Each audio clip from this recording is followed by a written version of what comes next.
Hello बच्चों, welcome to अरिविहान, आपका personalise और इंटरेक्टिव लर्निंग प्लेटफॉर्म। तो अरिविहान आपके लिए लेके आया है पुराने वर्षों के प्रश्न पत्र और उसका सॉल्यूशंस, जहां हम देखने वाले हैं पिछले वर्षों में कौन कौन से क्वेश्चन आ चुके हैं आपके प्रश्न पत्रों में, और साथ ही हम देखेंगे कि उनके सॉल्यूशंस क्या है। और हम आपको यहाँ सिखाने वाले हैं कि कैसे उन क्वेश्चंस को अटेम्प्ट करना है और कैसे लिख करके ज्यादा से ज्यादा मार्क्स आपको अपने एग्जाम में लेने हैं। आज मैं आपको पढ़ाने वाला हूं 2022 में आए हुए प्रश्न पत्र का सॉल्यूशंस। तो चलिए दोस्तों, शुरू करते हैं हमारे बोर्ड का 2022 का प्रश्न पत्र। और सबसे पहले देखेंगे कि हमें प्रश्न पत्र के सामने निर्देश दिखाई देते हैं तो वो क्या होते हैं और उनको हम कैसे यूज करके अच्छे से अच्छे मार्क्स ला सकते हैं। तो चलिए देख लेते हैं। सबसे पहले आपको कुछ इस तरह का इंटरफेस आपके एग्जाम के प्रश्न पत्र में दिखाई देता है, जिसमें आपको यहां लिखा हुआ दिखाई देगा कि कुल प्रश्न जो है आपके एग्जाम में 19 आए हैं, और समय आपको पता है बच्चों 3 घंटे का या 3 आवर्स का होता है। और आपका ये प्रश्न पत्र 70 मार्क का आता है। इसके पूर्णांक कितने होते हैं? 70। और बाकी के बचे हुए 30 जो मार्क्स होते हैं वो आपके प्रैक्टिकल एग्जाम्स के होते हैं, जो आपके स्कूलों में कंडक्ट करवाए जाते हैं। ठीक है बच्चों, तो चलिए देख लेते हैं कि अब निर्देश क्या होते हैं। तो सबसे पहले देखेंगे कि सभी प्रश्न हल करना अनिवार्य होता है। ऐसा कोई भी प्रश्न नहीं छोड़े जिससे आपके मार्क कट जाए, इसलिए सभी क्वेश्चंस को है आपको सॉल्व करना होगा। और सबसे पहला देखेंगे, प्रश्न क्रमांक 1 से 5 तक 28 वस्तुनिष्ठ प्रश्न दिए गए हैं। अब सर ये वस्तुनिष्ठ प्रश्न क्या होते हैं? भैया आपके एमसीक्यूज, आपके रिक्त स्थान, आपकी सही जोड़ी, ठीक है, ये कहलाते हैं आपके वस्तुनिष्ठ प्रश्न, जो कितने मार्क्स के हैं? प्रत्येक प्रश्न पर केवल 1 मार्क निर्धारित होता है। और ये बच्चों आपके लिए बहुत ही प्लस पॉइंट होता है, क्योंकि यहाँ पे मार्क कटने का कोई भी सवाल नहीं होता। इसमें अगर आपने सही जवाब लिखा है या सही जवाब पे टिक किया है तो आपको पूरे 1 मार्क मिल जाएंगे। ठीक है, चलिए अब देखते हैं प्रश्न क्रमांक 6 से 12 तक जो होते हैं आपके लघुत्तरीय प्रश्न होते हैं। और प्रत्येक प्रश्न का उत्तर लगभग 30 शब्दों में देना पड़ता है। अब 30 शब्द कितने होते हैं सर? क्या एक एक शब्द गिन के लिखेंगे? तो नहीं बच्चों, ऐसा नहीं होता है। 30 शब्द अगर बोला गया है तो आपको लगभग 1, 2 या 3 लाइन, बहुत ज्यादा हो गई तो 3 लाइन तक उसके क्वेश्चन, उसके जो आंसर होते हैं वो आपको लिखने होते हैं। ठीक है, अब देखते हैं अगला चौथे नंबर का आपका निर्देश कि प्रश्न क्रमांक 13 से 16 तक जो होते हैं आपके लघुत्तरीय प्रश्न होते हैं। और प्रत्येक प्रश्न का उत्तर लगभग 75 शब्दों में देना होता है। ठीक है, कितने शब्दों में? 75 शब्दों में। अब फिर वही बात की प्रश्न जो वर्ड्स होते हैं उनको गिना नहीं करते हैं, एक लाइन में हम अगर देखें तो 75 प्रश्न जो है वो लगभग 6 से 7 या ज्यादा से ज्यादा 8 लाइंस में आपको लिखना होता है। ठीक है, और इस पे कितने मार्क्स होते हैं भैया? आपके पूरे पूरे 3 मार्क होते हैं। ठीक है बच्चों, अब देखते हैं अगला निर्देश। प्रश्न क्रमांक 17 से 19 तक जो होते हैं आपके दीर्घ उत्तरीय प्रश्न है।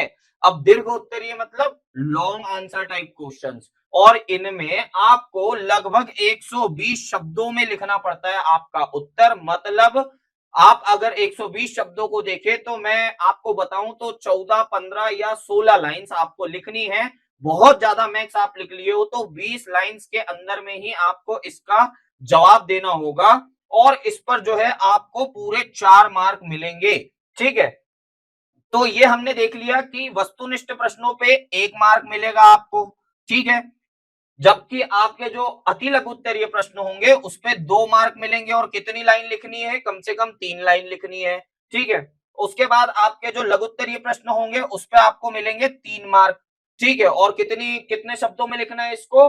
75 शब्दों में, यानी 4, 5 या 6 लाइन में लिखना है। ठीक है, और उसके बाद जो आपके दीर्घ उत्तरीय प्रश्न होते हैं उस पे आपको मिलते हैं 4 मार्क, और उसको लिखना होता है आपको 100। तो उन 120 शब्दों को आप लगभग लगभग 10 से 15 लाइन, या बहुत ज्यादा हो गया किसी प्रश्न में तो 20 लाइन तक आप लिख सकते हैं। ठीक है बच्चों, तो बिल्कुल आप चिंता नहीं करेंगे। और देखेंगे 2022 का हमारा प्रश्न पत्र कि उसमें कौन कौन से क्वेश्चंस आए थे और उनको कैसे कैसे अटेम्प्ट करना है। और बच्चों साथ ही मैं आपको बता दूं कि आपको अरिविहान पर मिलने वाले हैं पिछले 5 वर्षों के क्वेश्चन पेपर्स और उसके सॉल्यूशंस क्योंकि क्वेश्चन पेपर्स को लगाने से हमारी मेंटेलिटी क्या बनती है, जब हम एग्जाम हॉल में बैठेंगे और हमने इन क्वेश्चंस को देखा होगा और हमें सारे निर्देश पता होंगे, तो उससे हमारे लिए बहुत ही ज्यादा आसानी होती है और जो एग्जाम प्रेशर उस हॉल में बैठ के आता है वो बिल्कुल भी कम हो जाता है। ठीक है, तो चलिए शुरुआत करते हैं यहाँ क्वेश्चन से। तो सबसे पहले आपको प्रश्न पत्र में दिखाई देंगे रिक्त स्थान, मतलब ऐसे जगह पर आपको डॉट डॉट डॉट दिखाई देंगे और वहां पर आपको उसका सही उत्तर भरना होता है। तो चलिए शुरुआत करते हैं, पहला क्वेश्चन देखते हैं कि पौधों का जीवन प्रायः रिक्त स्थान प्रायः जंतुओं की अपेक्षा अधिक होता है। भैया अब पौधों का जो जीवन होता है, जीवन काल होता है या जीवन की अवधि होती है, ठीक है। तो चलिए मैं यहां लिख दूंगा आपके लिए वो क्वेश्चन का आंसर। तो यहां इसका उत्तर आना चाहिए क्या, जीवन अवधि, ठीक है, या जीवन काल। आपको जो याद रहे वो आप लिख सकते हो। तो जो पौधों का जो जीवन अवधि होती है बच्चों, वो जंतुओं से बहुत ज्यादा होती है, क्योंकि हमें पता है कि सबसे ज्यादा अगर जीवों में हम देखें तो सबसे ज्यादा अधिक समय तक कौन सा ऐसा जीव है जो जिंदा रहता है, तो वो होते हैं कछुए, जो लगभग 300-350 साल तक जीवित रहते हैं। जबकि अगर हम पेड़ पौधों को देखें तो हमने कई बार सुना है कि 2-2, 3-3 हजार वर्ष पुराने पौधे भी पेड़ भी आपकी पृथ्वी पर मौजूद है। इसका मतलब पौधों का जो जीवन काल होता है वो जंतुओं से बहुत ही अधिक होता है। तो यहाँ पे आपको लिखना है अवधि या काल या समय, आप चाहे जो लिख सकते हैं, आपको पूरा 1 मार्क मिल जाएगा, ठीक है। अब देखते हैं दूसरा प्रश्न, मनुष्य के वृषण रिक्त स्थान स्थित होते हैं। मनुष्य के वृषण कहाँ होते हैं बच्चों, वृषण कोश में होते हैं, ठीक है। कहाँ होते हैं, वृषण कोश में पाए जाते हैं। अब ये वृषण कोश कहाँ होता है, ये वृषण कोश जो है आपकी जंघाओं के बीच में बाह्य तौर पर रखा होता है और इसके अंदर ही मनुष्य के वृषण पाए जाते हैं। और ये केवल कहाँ होते हैं, ये मेल्स में पाए जाते हैं, यानी पुरुषों में पाए जाते हैं, ठीक है। चलिए देखते हैं तीसरा प्रश्न, अनुवांशिकी के जनक रिक्त स्थान है। भैया हमने वन शॉट वीडियो में अनुवांशिकता बहुत ही डिटेल में पढ़ा है और उस समय हमने पढ़ते पढ़ते क्या देखा था कि अनुवांशिकता के जो जनक थे, जिनने अनुवांशिकी की शुरुआत की थी, वो थे सर जॉन मेंडल, ठीक है। कौन थे, जॉन मेंडल थे, जिनने मटर के पौधों पर अपने प्रयोग किए थे, अपने एक्सपेरिमेंट्स किए थे और बताया था कि अनुवांशिक गुण कैसे पीढ़ी दर पीढ़ी आगे बढ़ते हैं। तो इसीलिए इन्हें ही हम क्या कहते हैं, अनुवांशिकी के जनक कहते हैं और उनका नाम क्या था, सर जॉन मेंडल, ठीक है। चलिए अगला देखते हैं, फील पाव रोग रिक्त स्थान के संक्रमण से होता है। अब सर ये फील पाव रोग क्या है, तो फील पाव रोग और कुछ नहीं, हाथी पांव रोग होता है। कौन सा होता है, हाथी पांव, हाथी पांव रोग होता है। और इसमें क्या होता है बच्चों, किसी किसी को जो ये रोग होता है तो उनके जो पैर का जो साइज है वो बहुत ज्यादा बढ़ जाता है, इसीलिए इसको हम क्या कहते हैं, हाथी पांव या फील पांव रोग कहते हैं। और ये किससे होता है भैया, तो ये होता है भैया आपके बैंक्रॉप्टी नाम के जीव से। किससे, बैंक्रॉप्टी, ठीक है। अब ये बैंक्रॉप्टी जीव कौन होते हैं भैया, हमने याद कीजिए, हमने पढ़ा है अपने 11th में कि बहुत सारे फाइलम पाए जाते हैं जीव जगत में। तो एक फाइलम हमने पढ़ा था प्लेटीहेल्मिन्थीज नाम के जीव पाए जाते हैं। और प्लेटीहेल्मिन्थीज क्या होते हैं, वो एक तरह के कृमि होते हैं जो चपटे कृमि होते हैं। तो इसी तरह के जीव को उसमें से एक प्लेटीहेल्मिन्थीज जीव पाया जाता है जिसको हम बोलते हैं बैंक्रॉप्टी। उसी के शरीर में प्रवेश करने पर हाथी पांव या फील पांव नामक रोग होता है, ठीक है। चलिए बच्चों बहुत ही शानदार तरीके से हमने रिक्त स्थान देखे और आगे के रिक्त स्थान देखेंगे। क्वेश्चन है, पेनिसिलियम नामक प्रतिजैविक रिक्त स्थान नामक कवक से पाया जाता है। भैया प्रतिजैविक है, क्या है, एंटीबायोटिक, ठीक है। क्या है, एंटीबायोटिक है और उसका नाम क्या है, पेनिसिलिन, ठीक है। पेनिसिलिन किस कवक से प्राप्त होता है भैया, हमको हमको पता है कि पेनिसिलिन जो है वो होता है पेनिसिलियम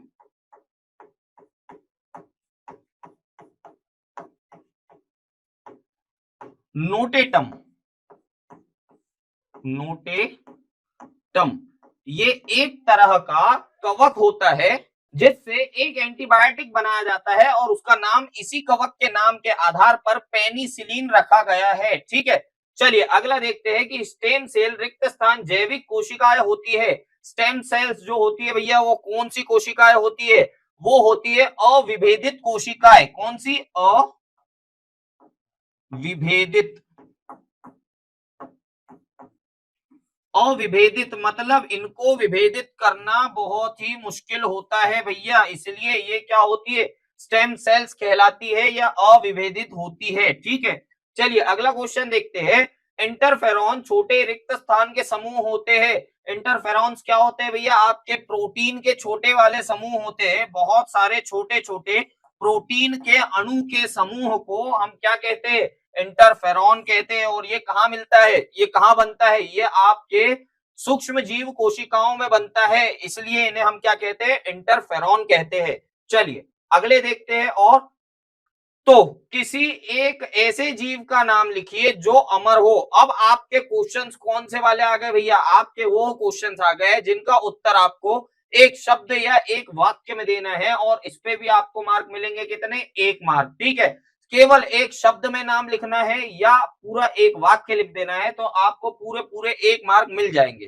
तो चलिए देखते हैं पहला क्वेश्चन। किसी एक जीव का नाम बताइए जो अमर हो। भैया अमर कौन सा जीव होता है? अमर होता है अमीबा। ठीक है, कौन होता है? अमीबा। अब ये अमीबा क्यों अमर कहलाता है बच्चों? अगर एक्सीडेंट्स को छोड़ दिया जाए, कुछ दुर्घटनाओं को छोड़ दिया जाए, तो अमीबा एक लौता ऐसा जीव है जिसकी नेचुरल डेथ नहीं होती, यानी प्राकृतिक मौत नहीं होती है। अमीबा जो कोशिकाएं होती है ये प्रोकैरियोटिक सेल्स होते हैं और इनमें क्या होता है? इनमें द्विगुणन होता है। ये पुनः अपने जैसी संततियां द्विगुणन की सहायता से उत्पन्न कर देती है एवं फिर से नया जीवन चालू कर लेती है, इसीलिए इसको बोला गया है क्या? अमर जीव। ठीक है, तो उसका सही आंसर क्या है? अमीबा है। चलिए अगला क्वेश्चन देखते हैं। AUG कौन सा कोडॉन है भैया? AUG कोडॉन आपने डीएनए का रेप्लिकेशन देखा था जिसमें प्रोटीन का सिंथेसिस होता था और प्रोटीन के सिंथेसिस की शुरुआत जहां होती थी उस पॉइंट पे कौन सा कोडॉन होता था? AUG कोडॉन होता था, इसलिए शुरुआत वाले पॉइंट को क्या कहते हैं? आरंभन। आरंभन। तो ये कौन सा है? ये आरंभन कोडॉन है। ठीक है, आरंभन कोडॉन या आप इसको बोल सकते हैं प्रारंभ, प्रारंभ कोडॉन। ठीक है, तो अब देखते हैं अगला क्वेश्चन। एक महत्वपूर्ण जैव कीटनाशक का नाम बताइए भैया। अगर जैव कीटनाशक देखें तो बहुत सारे आप पाए जाते हैं, तो उसमें से एक बहुत ही कॉमन नेम है जिसको हम क्या कहते हैं? बी और टी, और इसका पूरा नाम क्या है? Bacillus, Bacillus thuringiensis.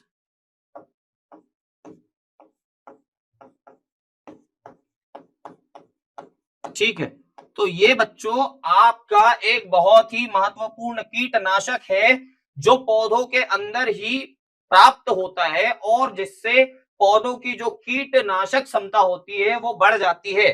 ठीक है, अब देखते हैं अगला क्वेश्चन। बायोगैस का मुख्य घटक क्या है भैया? हमको पता है कि बायोगैस जो है अपशिष्ट पदार्थों से, जैविक अपशिष्टों से बनाया जाता है और बायोगैस से एक बहुत ही महत्वपूर्ण और ज्वलनशील गैस निकलती है जिसका नाम क्या है भैया? आपका मीथेन है। ठीक है, और ये मीथेन गैस जो है आपके रसोई घरों में गैस चूल्हों को जलाने के लिए काम आती है और बायोगैस की एक बहुत ही महत्वपूर्ण घटक के रूप में पाई जाती है। ठीक है, चलिए अब देखते हैं और आगे। तो जीव संख्या वृद्धि में किस प्रकार के वक्र होते हैं? अब भैया जीव संख्या वृद्धि, जब हमने हमारे वन शॉट में ये वृद्धि के वक्र पढ़े थे तो उसमें हमने पढ़ा था कि जीव संख्या की वृद्धि जो होती है उसमें 2 तरह के वक्र पाए जाते हैं। और वक्र क्या होते हैं? वक्र मतलब होता है भैया आपके ग्राफ। ठीक है, तो इसमें 2 तरह के वक्र पाए जाते हैं। मैं आपको थोड़ा सा जल्दी जल्दी डिटेल में समझा दूं जरा एक बार। अगर हम देखें तो ये है जीव संख्या। ठीक है, और ये है क्या? टाइम। वैसा ही इसमें भी मान लो जीव संख्या और ये है क्या? टाइम। ठीक है, दो प्रकार के वक्र पाए जाएंगे। एक प्रकार का वक्र क्या कहलाता है, जे प्रकार का वक्र। कौन सा, जे। और एक होता है एस प्रकार का वक्र। अब ये एस और जे नाम क्यों दिया गया भैया इसको, क्योंकि ये वक्र जो होता है वो जे प्रकार का जो वक्र होता है वो कुछ इस तरह से ऊपर बढ़ता है, मतलब निरंतर ऊपर बढ़ते रहता है। तो ये जो शेप बन गया बच्चों वो होता है जे। ठीक है, इसीलिए इसको बोलते हैं जे प्रकार का वक्र।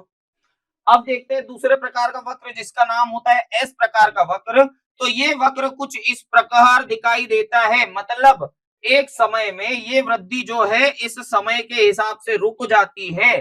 ठीक है, तो इस तरह से जीव संख्या के जो वृद्धि में वक्र होते हैं वो दो प्रकार के पाए जाते हैं, जिनका नाम क्या होता है, जे और एस। जे व एस प्रकार के वक्र पाए जाते हैं। ठीक है, चलिए अगला क्वेश्चन देखते हैं कि वन, तालाब, पारिस्थितिक तंत्र में ऊर्जा का पिरामिड कैसे होता है। भैया इसमें दिमाग लगाने की जरूरत ही नहीं है। किसी भी तरह का पारिस्थितिक तंत्र में अगर पूछ ले कि भैया इस पारिस्थितिक तंत्र में ऊर्जा का पिरामिड कैसा होगा, तो भैया आग बंद करके लिख देना कि सदैव सीधा होगा। क्या होगा, सदैव सीधा बनेगा। क्यों बनेगा सीधा, चलिए बता देता हूं क्यों सीधा बनेगा सदैव। क्योंकि किसी भी पारिस्थितिक तंत्र में को कभी भी ऊर्जा जो होती है वो निचले स्तर से ऊपर की ओर जाती है। मतलब क्या, कि हरे पेड़ पौधों से प्राथमिक तक, प्राथमिक उपभोक्ता से द्वितीयक तक, द्वितीय से तृतीयक तक, ऐसे करके ऊपर की ओर जाती है। तो किसी भी पारिस्थितिक तंत्र में अगर ऊर्जा का पिरामिड पूछ ले तो आंख बंद करके लिख देना सदैव सीधा बनता है। ठीक है, चलिए अब देखते हैं अगला प्रश्न। ऊर्जा प्रवाह के प्रत्येक स्तर पर कितने प्रतिशत ऊर्जा का ह्रास होता है। ये भी बिल्कुल ब्लाइंड खेलने वाला पोर्शन है। और इस प्रश्न में आपको क्या पूछा गया है कि भैया ऊर्जा प्रवाह के प्रत्येक स्तर पर कितने प्रतिशत ऊर्जा का ह्रास होगा। तो भैया हमको पता है कि जो ऊर्जा होती है वो प्रत्येक स्तर पर कितनी होती है, 100% प्राप्त होती है। ठीक है, अगर हर स्तर पे 100% ऊर्जा प्राप्त होती है, पर अगर पिछले स्तर से इस स्तर में कितने प्रतिशत ऊर्जा पहुंच पाती है, केवल 10% ऊर्जा पहुंच पाती है। और इस स्तर से भी फिर केवल 10% ऊर्जा पहुंचेगी। इसका मतलब आप समझ रहे हो कि 100 में से केवल 10% ऊर्जा ही अगर अगले स्तर में पहुंच रही है तो पूरी पूरी 90% जो ऊर्जा है वो वेस्ट हो जा रही है, यानी उस 90% ऊर्जा का क्या हो जाता है, ह्रास हो जाता है। ठीक है, तो सही आंसर क्या होगा, कितने प्रतिशत ऊर्जा का ह्रास हो रहा है, 90% ऊर्जा का जो है ह्रास हो जा रहा है, या वो ऊर्जा नष्ट हो जा रही है। ठीक है बच्चों, बिल्कुल भी ध्यान इस चीज से हटाना नहीं है। अंकुश सर जो जो पढ़ा रहे हैं बहुत ही ध्यान से याद रखना है और बिल्कुल आसानी से समझा देंगे आपको सारी चीजें।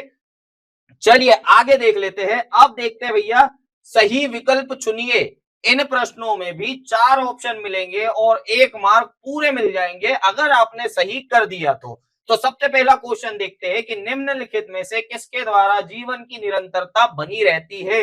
भैया हमें पता है कि जीवन कैसे चलता है, जीवन जो है निरंतर कैसे बना रहता है। क्यों, क्योंकि भैया अगर चलो मैं एक उदाहरण से आपको बताऊं तो पहले आपके दादा दादी आए, फिर उनसे आपके मम्मी पापा आए, फिर उनसे आप आए और फिर आपसे अगली आपकी आने वाली पीढ़ी होगी। तो ये क्या हो रहा है भैया, इनके बीच में प्रजनन की क्षमता हो रही है, यानी रिप्रोडक्शन हो रहा है। मतलब अपने ही जैसे संततियां उत्पन्न करने की क्षमता बनती है। इसीलिए जो है जीवन की जो निरंतरता जो है वो बनी रहती है। अगर जीवन की निरंतरता में प्रजनन की कमी हो जाए तो जीवन की निरंतरता स्थिर हो जाएगी और पीढ़ियां आगे नहीं बढ़ेगी। तो इसका सही जवाब क्या है, प्रजनन। ठीक है, चलिए अगला प्रश्न देखेंगे। तो आवृत्त बीजियों में भ्रूणपोष कैसा होता है। भैया भ्रूणपोष, वो भी किसमें, आवृत्ति बीजियों में भ्रूणपोष जो होता है वो 3 गुना होता है। कितना होता है, 3 गुना, मतलब त्रिगुणित होता है। ठीक है, 3 गुना होता है, इसलिए इसका जो सही आंसर होगा वो होगा त्रिगुणित। ठीक है, चलिए अगला प्रश्न देखेंगे बहुत ही तेजी से। तो हीमोफीलिया रोग क्या होता है। भैया हीमोफीलिया एक तरह की आनुवांशिक बीमारी है। क्या है, ये आनुवांशिक बीमारी है। चलिए मैं लिख देता हूं यहां पे, समझाने के लिए, ये क्या है, आनुवांशिक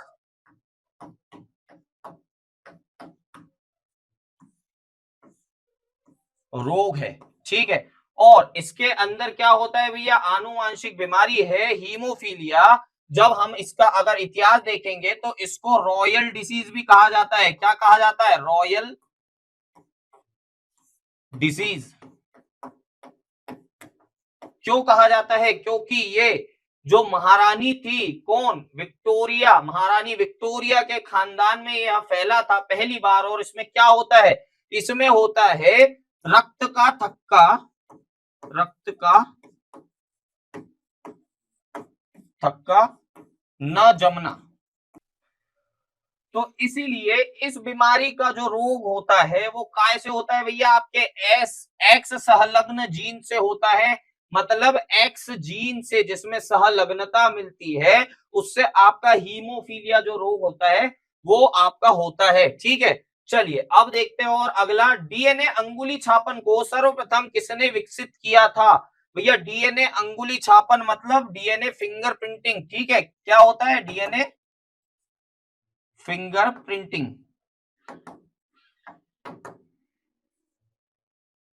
ठीक है। तो इसको सर्वप्रथम किसने विकसित किया था, कौन वो वैज्ञानिक थे जिन्होंने डीएनए फिंगर प्रिंटिंग को बनाया था। तो वो थे भैया आपके एलेक्स जेफरी। एलेक्स जेफरी ने डीएनए फिंगर प्रिंटिंग को विकसित किया था।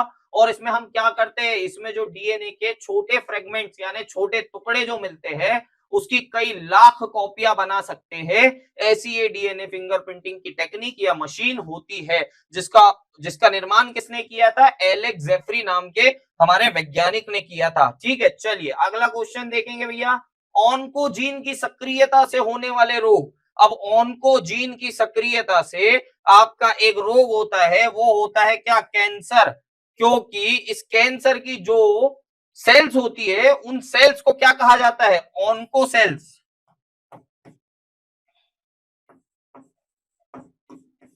ऑन्कोजिन या ऑन्को सेल्स, ठीक है। कोशिकाएं जिसको हम बोलते हैं ऑन्कोजीन सेल कहते हैं या ऑन्कोजीन कोशिकाएं कहते हैं। और कैंसर के अध्ययन की शाखा को, जिसमें कैंसर का अध्ययन करते हैं, उसको कहते हैं क्या, ऑन्कोलॉजी, ठीक है। तो इस तरह से याद रखना। और मैं साथ साथ आपको एक ही प्रश्न का उत्तर नहीं, इससे रिलेटेड और भी प्रश्न आ जाए तो उनके भी जवाब आपको बता दे रहा हूं। यहाँ क्वेश्चन था ऑन्कोजीन की सक्रियता से होने वाले रोग का नाम क्या है, कैंसर है। और उसमें कौन सी सेल्स एक्टिवेट होती है, तो ऑन्कोजीन सेल्स होती है। और कैंसर के क्या बोलते हैं, जो आपका अध्ययन होता है वो किस शाखा के अंतर्गत होता है, वो होता है आपके ऑन्कोलॉजी के अंतर्गत, ठीक है। चलिए अगला क्वेश्चन देखेंगे भैया, पुनर्संयोजी डीएनए प्रौद्योगिकी द्वारा उत्पादित प्रथम मानव हार्मोन कौन सा था। भैया डीएनए पुनर्संयोजी जो डीएनए था वो प्रौद्योगिकी के द्वारा हमने एक मानव निर्मित हार्मोन बनाया था, उसको क्या कहा था, इंसुलिन, या उसका दूसरा नाम क्या है, यूमिलिन।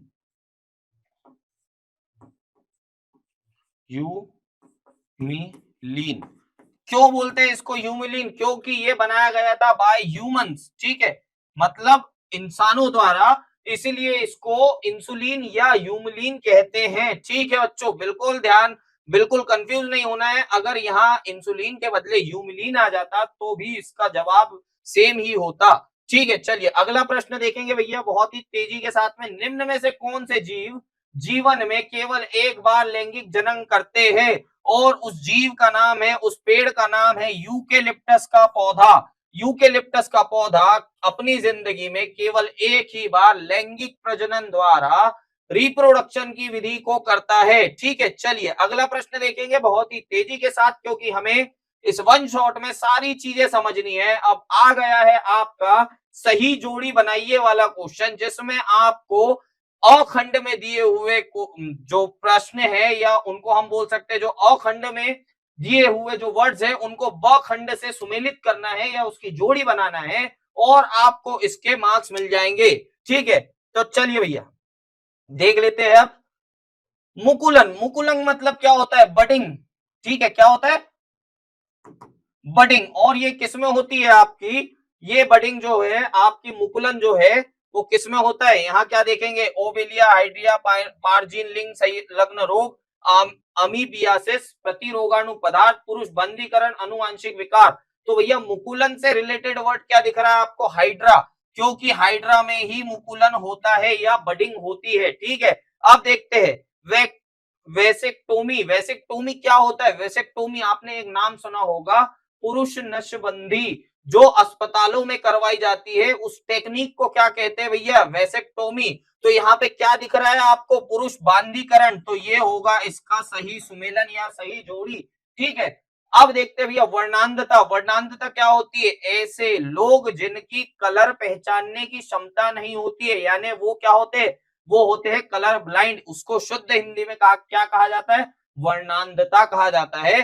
तो ये एक तरह की क्या है भैया, आपकी लिंग सहलग्न रोग है। ठीक है, तो तीसरे का आ गया आपका लिंग सहलग्न रोग है, जो आनुवांशिक विकार होता है, जो किसी भी लिंग या जीन के सहलग्नता के कारण पीढ़ी दर पीढ़ी आगे बढ़ता है। ठीक है, अब देखते भैया एंट अमीबा हिस्टोलिका। ठीक है, एंट अमीबा हिस्टोलिटिका जो है आपका, वो क्या होता है, अमीबियासिस करता है, यह एक तरह की प्रक्रिया होती है। तो इस चौथे का आ गया आपका क्या, अमीबियासिस। ठीक है, अब देखते हैं पांचवा इंटरफेरॉन क्या होता है। इंटरफेरॉन से मिलता जुलता कोई शब्द है क्या भैया यहाँ पे, तो ये एक तरह का प्रतिरोगाणु पदार्थ होता है, क्योंकि हमने पढ़ा है भैया क्या कि इंटरफेरॉन जो है वो किसी सेल्स में, किसी सूक्ष्म जीव सेल में बनता है, और वो क्या प्रदर्शित करता है, वो प्रतिरोगाणु की तरह कार्य करता है, इसलिए इंटरफेरॉन का सही जोड़ी क्या होगी, प्रतिरोगाणु पदार्थ। ठीक है, अब देखते हैं जीन चिकित्सा। जीन चिकित्सा क्या किस काम में आती है भैया, वो आती है आपके आनुवांशिक विकारों को नष्ट करने में या उनकी पहचान करने में। तो भैया आपके छठवें का उत्तर आ गया यहाँ क्या, आनुवांशिक विकार। ठीक है, अब देखते हैं अगला क्वेश्चन सातवां, पारजीनी जंतु को मैच करना है भैया। पारजीनी जंतु नाम से ही दिख रहा है भैया, पारजीन, जो पारजीनी जंतु होते हैं वो पारजीन द्वारा बनाए जाते हैं। ये आ गए आपकी सही जोड़ियां, और ये जो था वो कंफ्यूज करने के लिए दिया था बोर्ड ने कि भैया लगा लो जो भी होगा, तो कहीं ना कहीं कंफ्यूज होके कहीं ना कहीं ऊट पटांग लगा दोगे और मार्क कट जाएंगे। ठीक है, चलिए अब देखेंगे आगे आपके अति लघुत्तरीय प्रश्न। अब आ गया है समय आपके प्रश्नों की गति को तेज करने का और मार्क्स बढ़ाने का। तो अति लघुत्तरीय प्रश्न में जैसा कि हमने निर्देशों में पढ़ा था कि पूरे पूरे 2 मार्क मिलेंगे, और कितनी लाइन में लिखना है आपको, 1, 2 या 3 लाइन में इसका उत्तर लिखना है, और बिल्कुल सटीक उत्तर लिख दो बच्चों, तो मार्क जो है वो पूरे में से पूरे मिल जाएंगे। तो प्रश्न दिया है कि सेब को आभासी फल क्यों कहते हैं, पुष्प का कौन सा भाग फल की रचना करता है। भैया 2-2 क्वेश्चन दे दिए यहाँ पे, पर बिल्कुल नहीं डरना है, अंकुश सर आपको सारी चीजें बता देंगे। तो भैया चलिए इसका जवाब देखते हैं। तो उत्तर इसका ये आना चाहिए, एक आइडल उत्तर, कि जो सेब में फल का विकास कहां होता है, पुष्पासन में या थैलेमस में होता है। ठीक है, तो सेब के जो पेड़ में है फल का विकास, यानी सेब के फल का विकास कहां होता है, पुष्पासन या थैलेमस में होता है। इसीलिए इसको आभासी फल या इंग्लिश में फॉल्स फ्रूट कहा जाता है, क्योंकि जो अंडाशय के अलावा किसी और जगह पर अगर किसी फल का विकास होता है तो हर वो फल क्या कहलाएगा भैया, फॉल्स फ्रूट यानी आभासी फल। ठीक है भैया, तो ये हो गया पहले इस लाइन का जवाब आपके।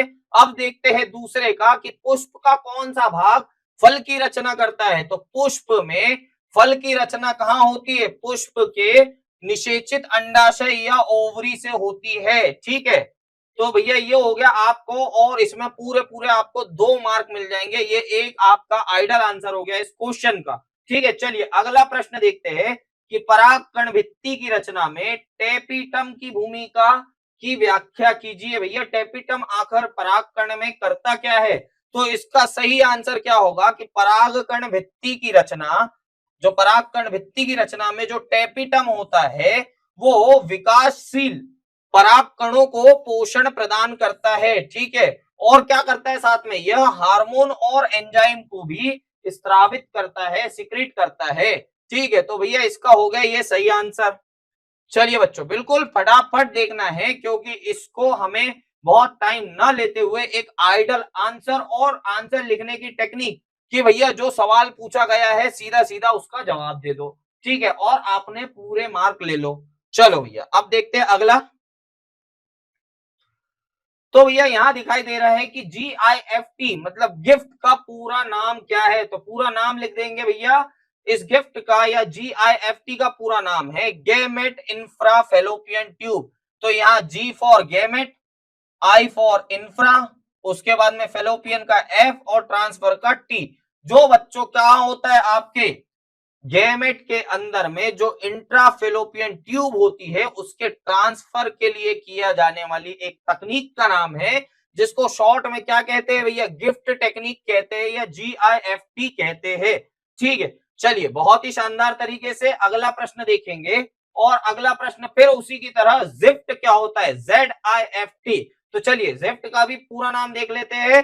तो जिफ्ट का पूरा नाम है जाइगोट इंफ्राफेलोपियन ट्रांसफर। ये भी उसी तरह की एक टेक्निक होती है जहां Z का मतलब होता है जाइगोट, इंफ्रा बाकी I, फेलोपियन का F और T का ट्रांसफर। तो ये जाइगोट इंफ्राफेलोपियन ट्रांसफर टेक्निक होती है और इसका जो शॉर्ट फॉर्म है क्या होता है, जिफ्ट होता है। ठीक है, चलिए अगला देखते हैं भैया। तो एमनियोसेंटेसिस की परिभाषा लिखिए भैया, एमनियोसेंटेसिस आखिर क्या होता है।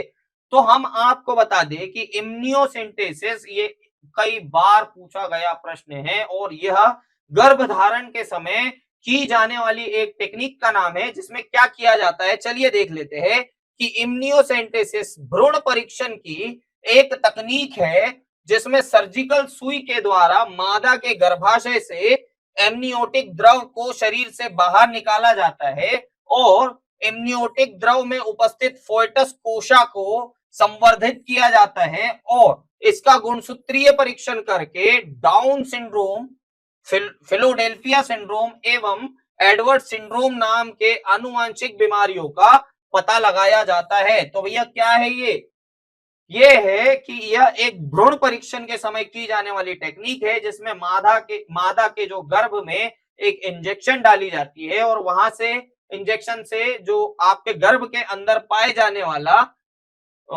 ये गर्भाशय के अंदर जो एमनियोटिक द्रव होता है उसको निकाला जाता है और बाहर निकाल के उसमें परीक्षण किया जाता है। और परीक्षण करने पे हम क्या पता लगाते हैं, जो आनुवांशिक तौर पर फैलने वाली बीमारियां है जैसे down syndrome, फिलोडेल्फिया syndrome, Edward syndrome, उसके बाद में बहुत सारे हैं, वर्णांधता है, सिकल सेल एनीमिया है, बहुत सारे आनुवांशिक रोगों का पता लगाया जाता है। ठीक है, तो ये होगा भैया आपका एमनियोसेंटेसिस। चलिए अब देखते हैं और आगे। तो भैया टेस्ट ट्यूब बेबी को परिभाषित कीजिए। टेस्ट ट्यूब बेबी नाम से समझ में आ रहा है कि जो टेस्ट ट्यूब हमने हमारी बायोलॉजी की या केमिस्ट्री की लैब में देखी है, जो कुछ इस तरह दिखाई देती है, जो कांच की बनी होती है और इस तरह कुछ दिखाई देती है, उसको हम क्या कहते हैं, टेस्ट ट्यूब कहते हैं। और टेस्ट ट्यूब बेबी क्या होता है, तो चलिए पढ़ लेते हैं कि IVF क्या होता है भैया। IVF की प्रक्रिया में महिला के अंडाशय से अंडे को निकालकर क्या कर रहे हैं भैया, यहाँ पे ये IVF जो टेक्निक होती है वो क्यों की जाती है, क्योंकि जब कोई महिला अपने बच्चे को पूरी तरीके से परिपक्व अपने शरीर के अंदर में नहीं कर पाती है या किसी बीमारी के चलते या कमजोरी के चलते ऐसा करना मुश्किल होता है, तो वहां पर टेस्ट ट्यूब बेबी नाम की एक तकनीक का प्रयोग किया जाता है जिसमें क्या किया जाता है कि महिला के शरीर से जो अंडाशय है, अंडाशय से अंडे को लेकर के उसे पुरुष के शुक्राणु के साथ लैब में फर्टिलाइज करवाया जाता है और वो फर्टिलाइजेशन की प्रक्रिया जो होती है आपके, वो टेस्ट ट्यूब के अंदर में या परख नली में की जाती है। और ये फर्टिलाइज होने के बाद में पुनः उस महिला के गर्भाशय में डाल दिया जाता है और वहां पर ये जो बेबी होता है वो परिपक्व हो जाता है। और बिल्कुल कंफ्यूज नहीं होना, क्योंकि इस नाम को देख करके कई लोग कंफ्यूज हो जाते हैं कि भैया बच्चे का जो भ्रूण है उसको भी परिपक्व एक टेस्ट ट्यूब में करा दिया जाता है, जबकि बच्चों ऐसा नहीं होता है। महिला के गर्भाशय से अंडाणु निकालकर एक पुरुष के शुक्राणु के साथ में मिलाया जाता है और सीमित परिस्थितियों तक, भ्रूण बनने तक, जायगोट बनने तक उसको परख नली में रख करके उसके बाद उसको एंटर करवाया जाता है कहां, सैरोगेट मदर में, या जो बच्चे को जन्म देने वाली जो मदर है उसके अंदर करवाया जाता है एंटर, और उसके बाद में आगे की जो प्रक्रिया है वो उस महिला के अंदर में ही पूरी करवाई जाती है। ठीक है, तो ये होता है भैया आपका टेस्ट ट्यूब बेबी। अब देखेंगे भैया उत्परिवर्तन किसे कहते हैं, उत्परिवर्तन। तो इसका सही उत्तर है भैया कि उत्परिवर्तन, सबसे पहले तो हमें पता है उत्परिवर्तन मतलब क्या होता है, म्यूटेशन।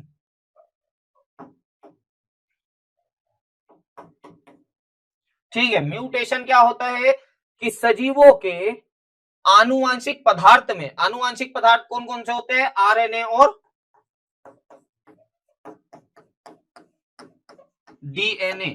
ठीक है, ये क्या करते हैं, आनुवांशिक जानकारी को पीढ़ी दर पीढ़ी यानी जनरेशन टू जनरेशन वेरी करने का काम करते हैं। तो सजीवों के आनुवांशिक पदार्थ में अचानक एवं त्वरित परिवर्तन, ठीक है, अचानक एवं त्वरित परिवर्तन जो लक्षणों की अभिव्यक्ति को आगामी पीढ़ियों में स्थायी रूप से प्रभावित करता है उसको क्या कहते हैं भैया, उत्परिवर्तन या म्यूटेशन कहते हैं। ठीक है, और आगे की जानकारी देख लेते हैं कि सजीवों के केंद्रक में आनुवांशिक पदार्थों का वितरण एवं इनका प्रतिकृतिकरण इतना सटीक होता है कि अगली पीढ़ियों में इनकी आनुवांशिक सूचनाएं बिना किसी परिवर्तन के जो है संचारित होती है, किंतु कभी कभी कुछ बाह्य परिवर्तनों के कारण आनुवांशिक जानकारियों में कुछ अचानक एवं त्वरित परिवर्तन आ जाते हैं और यह त्वरित परिवर्तन उस पीढ़ी से अगली पीढ़ी में दिखाई पड़ते हैं और वह एक स्थायी लक्षण के तौर पर बन जाते हैं।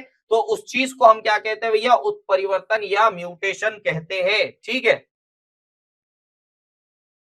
तो यही बात मैंने वो जो आपको बता दी कि किंतु कभी कभी आनुवांशिक पदार्थ के वितरण एवं प्रतिकरण की दोनों ही अव्यवस्थित हो जाने के कारण में आनुवांशिक लक्षणों के संरचना में अनियमितता उत्पन्न हो जाती है, यानी म्यूटेशन उत्पन्न हो जाता है। इसी कारण किसी जीवधारी के लक्षणों में त्वरित एवं अचानक मंशा गति में परिवर्तन देखने मिलते हैं और ऐसे परिवर्तनों को क्या कहते हैं भैया, उत्परिवर्तन या म्यूटेशन कहा जाता है। ठीक है भैया, चलिए, तो ये हो गया था आपका लघु उत्तरीय प्रश्न जिसमें आपको क्या मिलने थे, कितने मार्क मिलने थे, पूरे 3 मार्क मिलने थे। चलिए अब देखते हैं अगला लघु उत्तरीय प्रश्न, सहलग्नता को परिभाषित कीजिए। सहलग्नता मतलब क्या होता है भैया, लिंकेज। लिंकेज, किसी एक चीज का लिंक होना दूसरे चीज पे। अब वो कौन सी चीज है जो सहलग्नता प्रदर्शित करती है, चलिए देख लेते हैं कि जीवों में वंशागति गुणों को एक पीढ़ी से दूसरी पीढ़ी में ले जाने का कार्य जीन्स द्वारा किया जाता है। किनके द्वारा किया जाता है, जीन्स के द्वारा, जो कहां होते हैं, जो क्रोमोसोम पर स्थित होते हैं और एक ही क्रोमोसोम पर स्थित जीन द्वारा अपने पूर्व के संयोग में रहते हुए एक साथ वंशागति होते हैं। तो वंशागति की इस प्रकृति को या प्रवृत्ति को क्या कहते हैं भैया, लिंकेज या सहलग्नता। अब मान के चलिए कि कोई एक जीन ये दिखाई दे रहा है, मतलब एक डीएनए का टुकड़ा है, तो जीन में ऐसा बना दूं, ये एक तरह का डीएनए का टुकड़ा है, तो इसके साथ ही एक और डीएनए का टुकड़ा जो है अगली पीढ़ी में साथ साथ में अपने लक्षण दिखाएगा, तो वो क्या कहलाएगा भैया, सहलग्न जीन कहलाएगा। और इसी चीज को, इसी प्रवृत्ति को क्या कहते हैं भैया, आपकी जीन सहलग्नता या सहलग्नता कहा जाता है। ठीक है, चलिए अब देखते हैं अगला क्वेश्चन, प्रभाविता और अप्रभाविता में 2 अंतर लिखने हैं। अब प्रभाविता और अप्रभाविता क्या होती है, तो भैया देख लेते हैं कि प्रभाविता और अप्रभाविता में हमें 2 अंतर लिखने हैं। तो 2 अंतर, कभी भी बच्चों अगर अंतर लिखने के लिए आए और अगर पूछा है कि भैया 2 अंतर लिख लो, 3 अंतर लिख लो, तो अंतर लिखने का जो पैटर्न होगा बच्चों वो कभी भी ऐसे टेबल बना के या बॉक्स बना के लिखा जाएगा, जिसमें एक जगह पहले नाम दिया है क्या, प्रभाविता नाम दिया है, तो प्रभाविता नाम को लिख देंगे। उसके बाद में अप्रभाविता दिया है, अप्रभाविता, और एक एक करके दोनों आपके जो अंतर होंगे वो बता देंगे। तो चलिए क्वेश्चन के हिसाब से देखते हैं कि प्रभाविता और अप्रभाविता में अंतर क्या क्या होता है।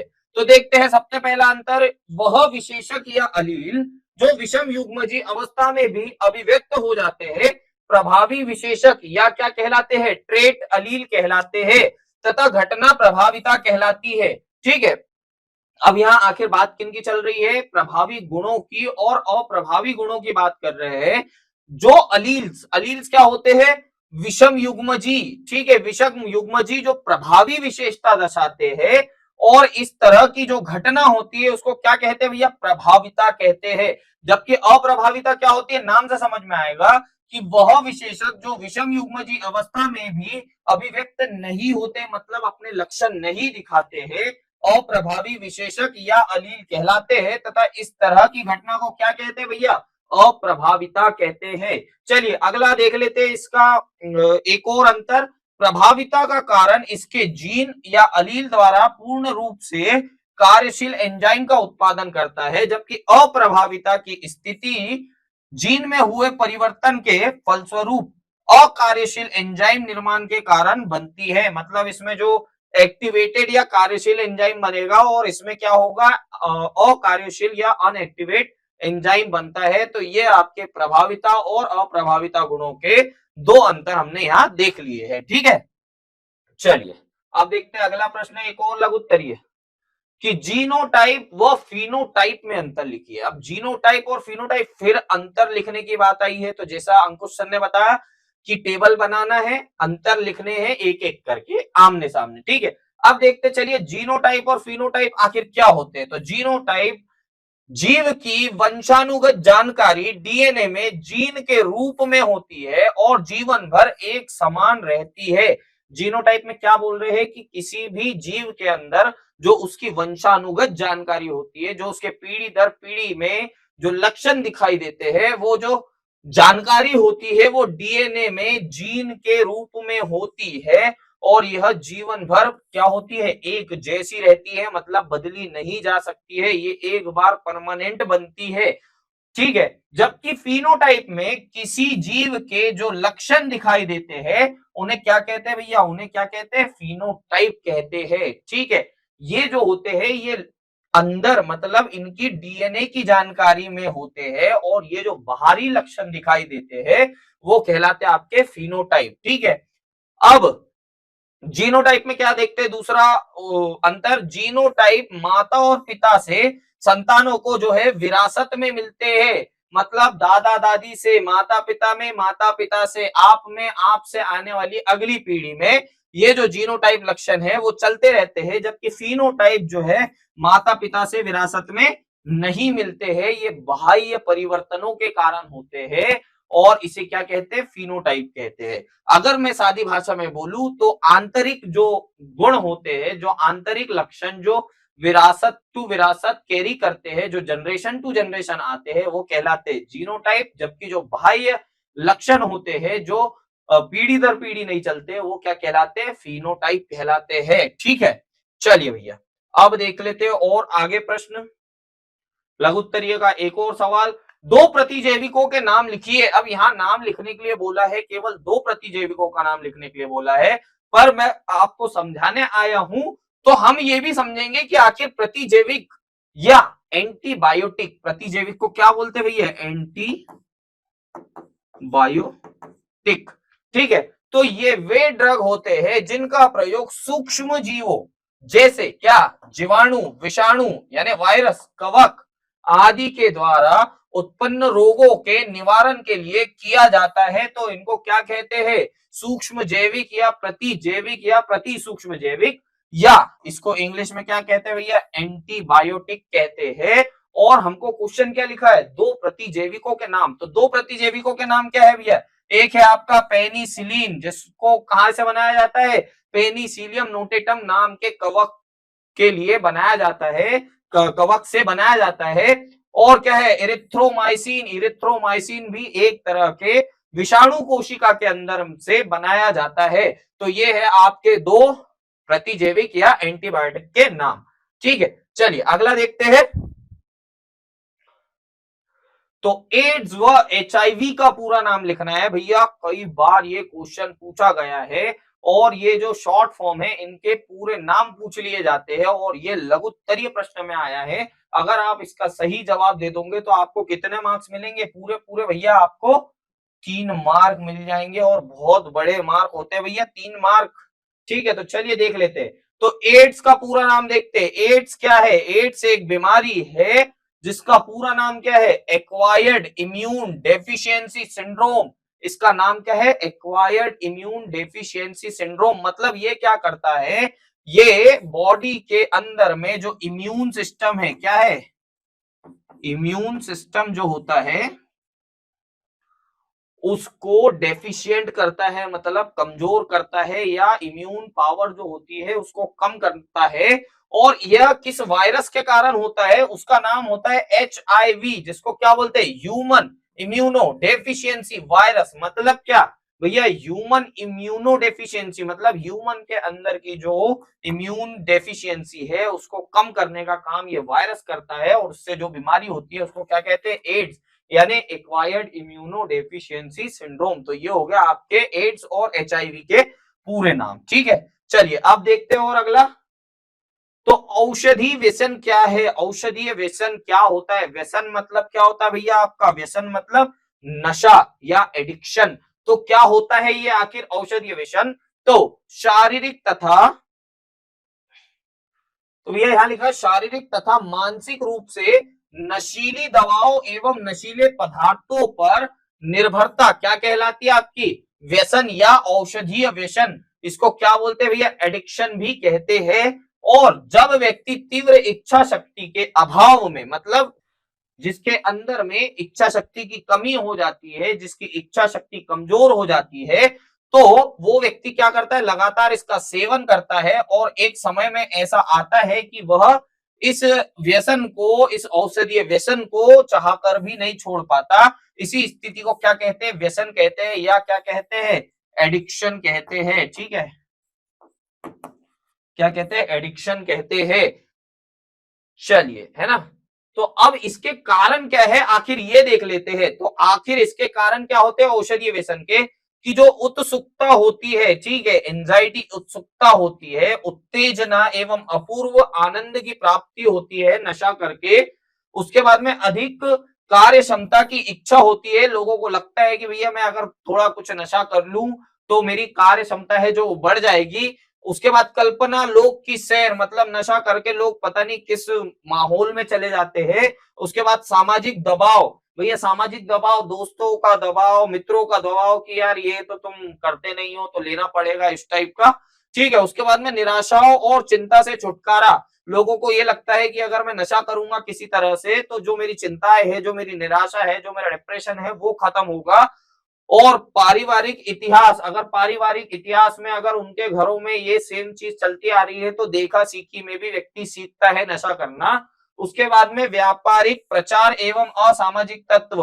व्यापारिक प्रचार क्या होते हैं? जैसे बीड़ी, सिगरेट, गुटखे, शराब आदि के जो एडवर्टाइजमेंट्स है लोगों को प्रेरित करते हैं, और उसके बाद वो लोग उस जो है कंज्यूम करने लगते हैं। उसी के साथ में जो असामाजिक तत्वों के साथ में जो फ्रेंडशिप रहती है, जो बुरे लोग होते हैं, जो नशा करने वाले लोग होते हैं, उनसे फ्रेंडशिप करना, उनसे वो चीजें सीखना, ये भी होता है इसका कारण। और उसके बाद दर्द से आराम। लोगों को लगता है कि भैया जैसे दर्द निवारक गोलियां काम करती है, वैसे ही कुछ नशे, अगर हम शराब पी ले, हम कुछ गांजा भांग आदि पी लेंगे तो उससे हमारा दर्द कम हो जाएगा। पर बिल्कुल बच्चों ऐसा नहीं होता है। नशा एक बहुत ही बुरी आदत होती है जिससे आपको, हम सभी को दूर रहने की जरूरत है। बिल्कुल नशा नहीं करना है। ठीक है, चलिए भैया और अगला क्वेश्चन देख लेते हैं।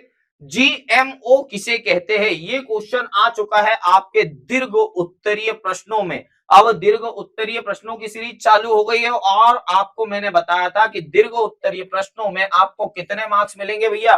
पूरे पूरे 4 मार्क मिलेंगे। और ये कितने लिखने पड़ते हैं? 100 से 120 शब्दों में लिखना पड़ता है।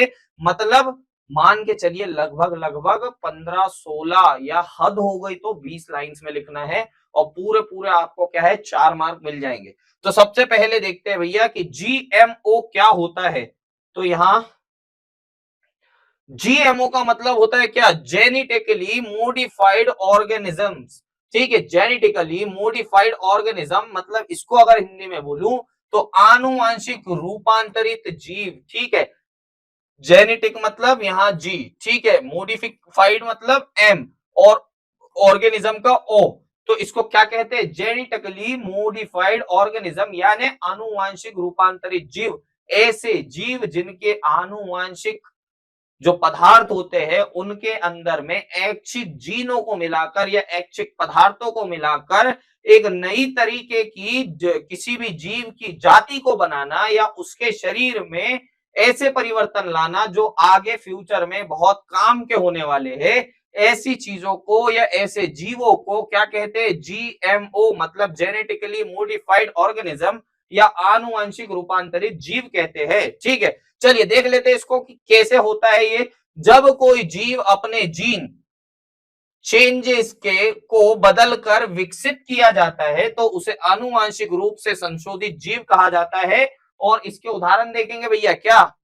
बीटी कपास मतलब बेसिलस थुरिंजिएसिस, याद करिए, बेसिलस थुरिंजिएसिस जो था वो किस काम आता है भैया? ये किसी भी पौधे के अंदर में कीटनाशक का काम करता है, कीट रोधी का काम करता है।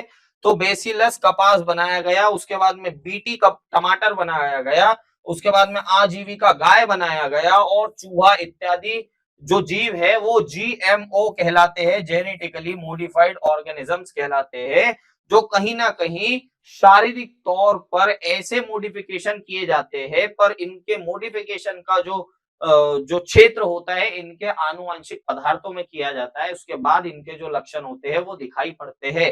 ठीक है, तो ये हो गया आपका जीएमओ यानी जेनेटिकली मॉडिफाइड ऑर्गेनिज्म। अब इसके लाभ देखेंगे कि आखिर इसके लाभ क्या होते हैं। तो जीएमओ के जो लाभ है और उपयोग देखते हैं। किसी दवा या टीके के परीक्षण में ट्रांसजेनिक जानवरों का उपयोग किया जाता है। उसके बाद देखते हैं दूसरा, कीट प्रतिरोधी फसलों का उत्पादन किया जाता है। तीसरा देखेंगे, विटामिन युक्त फसलें विकसित की जाती है, जैसे कौन सा भैया? विटामिन ए की प्रचुर मात्रा में, कौन सा? Golden rice. ठीक है, उसके बाद में उपयोगी जैव उत्पाद बनाए जाते हैं। बहुत सारी चीजें जो है वो जीएमओ के द्वारा या ट्रांसजेनिक जीवों के द्वारा जो है पॉसिबल बनाई जाती है। तो ये हो गया आपका दीर्घ उत्तरीय प्रश्न जीएमओ। और जितनी चीजें मैंने बताई है बच्चों, अगर वो लिख के आ जाओगे तो 4 मार्क पक्के हो गए भैया आपके, कोई नहीं रोक सकता आपको। ठीक है, चलिए अब और आगे देख लेंगे। अगला प्रश्न है भैया आपका, शुक्राणु जनन व अंडाणु जनन में 3 अंतर लिखने हैं। और जहां आती है अंतर की बात तो क्या आता है भैया? कंपैरिजन, कि भैया इसमें ऐसा होता है उसमें ऐसा होता है। तो चलिए देख लेते हैं शुक्राणु जनन और अंडाणु जनन में 3 अंतर। तो सबसे पहला अंतर देखेंगे कि शुक्राणु जनन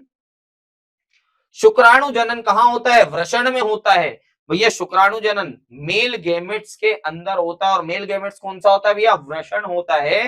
तो शुक्राणु कहां बनते हैं? वृषण के अंदर बनते हैं। जबकि ओजेनेसिस यानी अंडाणु जनन जो है वो कहां होता है? अंडाशय में होता है। मतलब कहां होता है? फीमेल गैमेट्स में होता है, फीमेल के अंदर होता है। ठीक है, उसके बाद दूसरा देखते हैं, प्रतिदिन लाखों शुक्राणु बनते हैं। मतलब मेल के अंदर में अंडाशय के शुक्राशय के अंदर में जो है आपके जो शुक्राणु है वो हर दिन लाखों की तादाद में बनते हैं। जबकि एक डिंब यानी अंडाणु,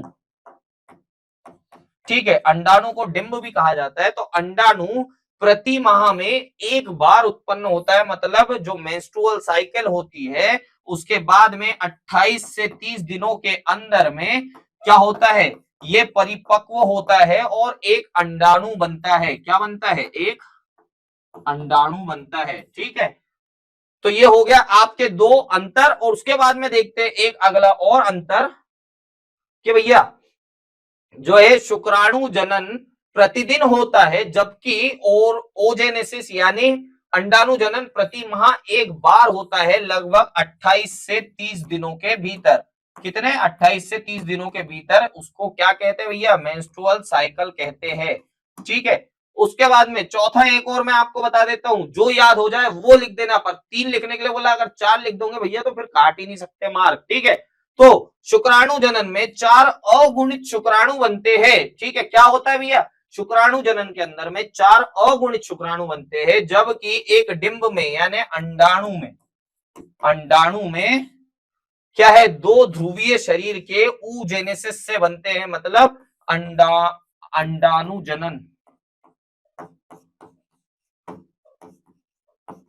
जनन से क्या, 2 ध्रुवीय शरीर के oogenesis या डिंब बनते हैं। ठीक है, तो ये मैंने आपको बता दिया भैया 4 वो कारण या 4 वो अंतर जो शुक्राणु जनन और अंडाणु जनन में होते हैं। अब 4 में से आपको क्या लिखने के लिए बोला था, 3 बोला था, आपको जो याद हो जाए वो लिख देना। ठीक है, पूरे से पूरे मार्क मिल जाएंगे। चलिए आप देखते हैं, शुक्राणु अथवा अंडाणु का नामांकित चित्र बनाइए। बच्चों बहुत बार ये क्वेश्चन किया जाता है, शुक्राणु और अंडाणु का नामांकित चित्र बनाने बोल देते हैं, कभी सेपरेटली शुक्राणु का या कभी सेपरेटली अंडाणु का नामांकित चित्र बनाने के लिए बोलते हैं। तो चलिए ध्यान से समझते हैं। और हाँ, जब आपको बोला जाए कि चित्र बनाइए, नामांकित चित्र बनाइए, तो बच्चों आपको कुछ टिप्स बता दूं मैं। कभी भी चित्र परीक्षा में पेंसिल से बनाना पड़ता है, पेन से नहीं बनाया जाता है। ठीक है, तो कभी भी जो क्वेश्चन होता है उसको देखते हुए अगर जहां तक पॉसिबल हो, जैसे यहां लिखा हुआ शुक्राणु, तो अगर आप इसका अगर कोई ऐसा आप चित्र बना रहे हो तो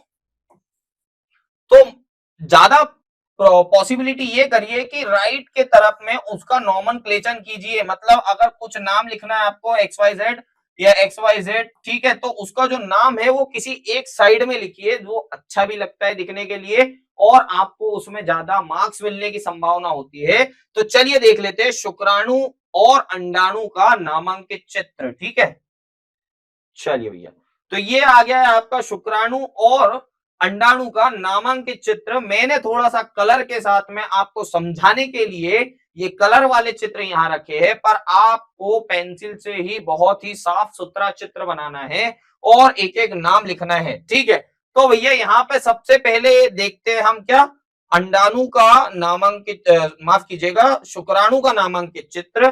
तो सबसे पहले आपको कुछ इस तरह से बनाना पड़ेगा और ये आपका आ गया है एक हेड, जिसको क्या कहते हैं, शीर्ष या हेड। ठीक है, क्या कहते हैं, शीर्ष या हेड।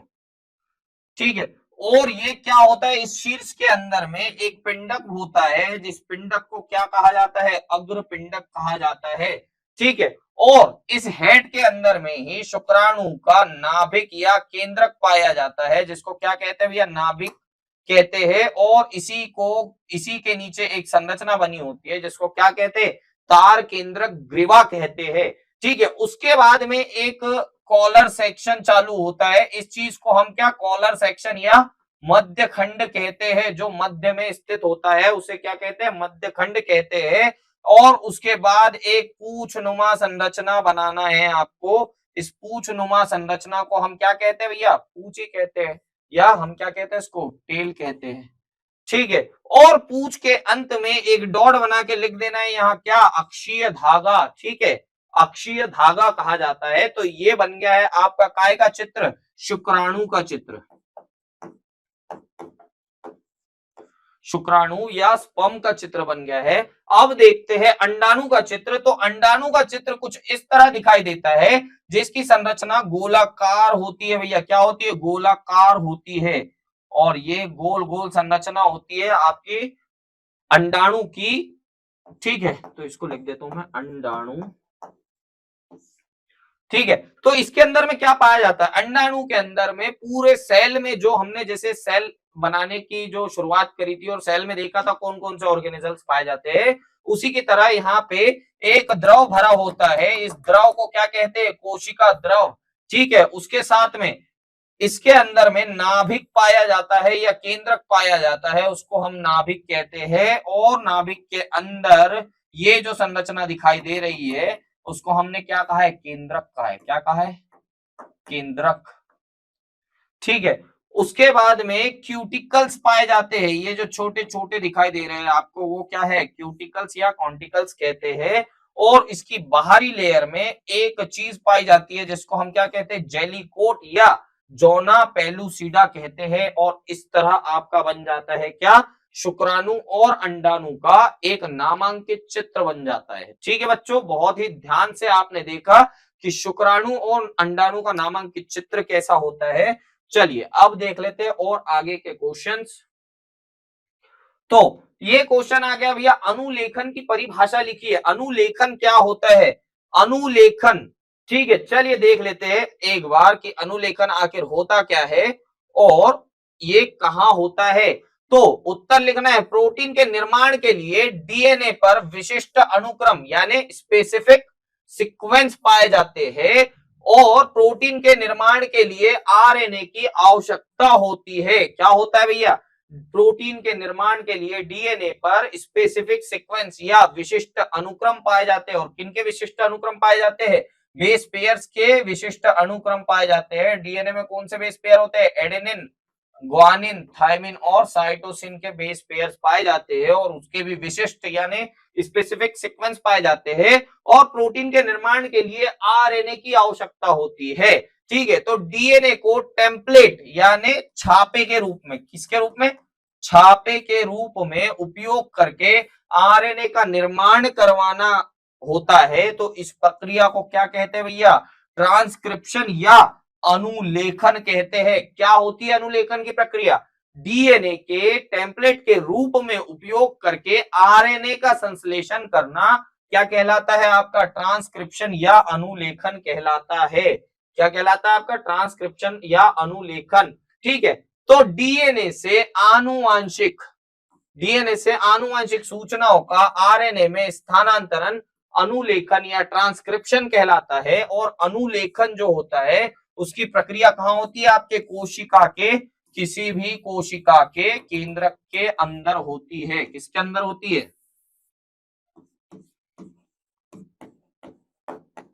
केंद्रक के जो है अंदर होती है। तो ये हो गया आपका डीएनए ट्रांसक्रिप्शन या डीएनए का अनुलेखन। अब चलते हैं अगला प्रश्न देखते हैं, दांत्र कोशिका अरक्तता को परिभाषित कीजिए। ये क्या क्वेश्चन हो गया भैया? दांत्र कोशिका अरक्तता। सर ये तो हमने बायोलॉजी में पढ़ा ही नहीं है। बच्चों बिल्कुल हमने पढ़ा है दांत्र कोशिका अरक्तता। अगर मैं अभी इसका नाम बता दूंगा तो आप बोलोगे अरे ये था। तो बच्चों बिल्कुल कंफ्यूज नहीं होना है। दांत्र कोशिका अरक्तता का मतलब क्या होता है?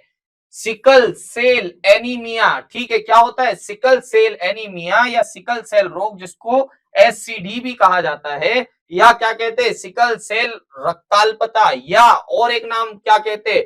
ड्रिप्नोसाइटोसिस कहते हैं। ठीक है, यह एक तरह का आनुवांशिक रक्त का विकार है जो ऐसी लाल रक्त कोशिकाओं से होता है जिनका आकार असामान्य कठोर तथा हसिया रूप में, क्या हसिया यानी दांत रूप में, जो आपके क्वेश्चन में दिखाया है। और ये कैसा होता है? ये ऐसे हसिया नुमा, हसिया देखिए क्या बच्चों आपने? इस तरह का एक औजार होता है जो खेतों में काम करने में सहायता प्रदान करता है और इस तरह उसका कुछ हत्था होता है जो हाथ में पकड़ा जाता है, इस तरह का। तो इस तरह की संरचना की जो आपकी जो रेड ब्लड सेल्स है, आरबीसी है, वो इस तरह की संरचना में बन जाती है। इसलिए एक तरह की विकार उत्पन्न हो जाते हैं और उसकी रक्ताल्पता यानी रक्त की कमी होने लगती है और इसको क्या कहते हैं? सिकल सेल एनीमिया या रक्ताल्पता या दांत्र रक्ताल्पता कहते हैं। ठीक है, तो बच्चों यह क्रिया जो होती है कोशिकाओं के लचीलेपन को घटाती है जिससे विभिन्न जटिलताओं का जोखिम उभरता है। ये क्या करती है भैया? आपके जो यह क्रिया कोशिकाओं के जो लचीलापन होता है उसको घटाती है, मतलब ये कठोर बनाती है रक्त कोशिकाओं को।